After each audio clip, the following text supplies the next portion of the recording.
4 месяца иконописец Абхазской православной церкви писал икону Пицунской Божьей Матери. Сегодня святой лик доставили в Илорский храм, где прошел молебен, который возглавил председатель Церковного совета Абхазской православной церкви иерей Виссарион Аплия.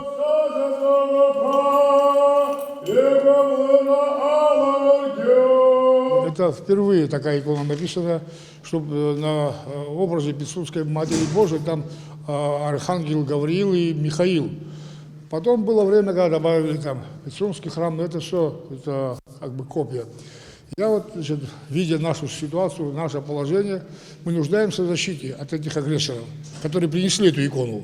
И вот я в ответ, значит, решил изобразить здесь Евстафия Псилийского и победоносца Георгия, чтобы они защищали нас. И Матерь Божия своими молитвами. Вот так родилась эта икона. И слава Богу, она такая оказалась очень такой, ну какая чудодейственность будет ее, ну посмотрим, помолимся здесь, значит. Я думаю, это будет одна из таких икон, которые нуждается наш народ абхазский. Напомним, что 18 августа 2020 года лидер партии «Альянс патриотов Грузии» Давид Тархан Маурави и вице-спикер грузинского парламента Ирма Иванишвили тайно приехали в нашу страну и подарили Илорскому храму икону Божьей Матери. Во главе Ирма Иванишвили, который является военным корреспондентом во время боевых действий грузино-абхазской войны 92-93 года, который не имеет права вступать на нашу землю. Официальное лицо, как нам известно, стало позже.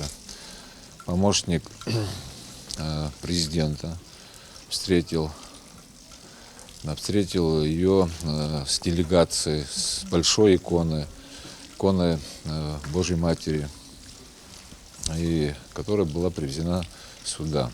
О подарке от соседей по реке Ингур руководство Абхазской православной церкви не знало. Лишь несколько дней спустя в грузинских СМИ появилась информация об этом. Абхазские священнослужители икону не приняли и высказали мнение, что этот поступок имеет политический, а не духовный контекст. 5 сентября 2020-го представители ветеранской организации «Аруа» и Абхазской православной церкви привезли икону от грузинских политиков на КПП «Ингур», где она впоследствии была возвращена обратно. Общественная организация «Аруа»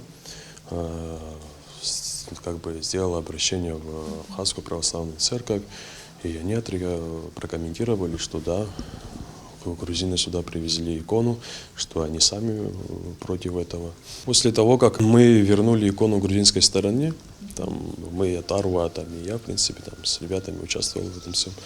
Когда мы вернули икону грузинской стороне, общественная организация Аруа решила сделать внимание там церкви и решили возместить икону. Как отмечает председатель Церковного совета Абхазской православной церкви иерей Виссарион Аплия, икона Пицунской Божьей Матери, написанная в Сухуми, займет в Илорском храме одно из самых важных и почитаемых мест.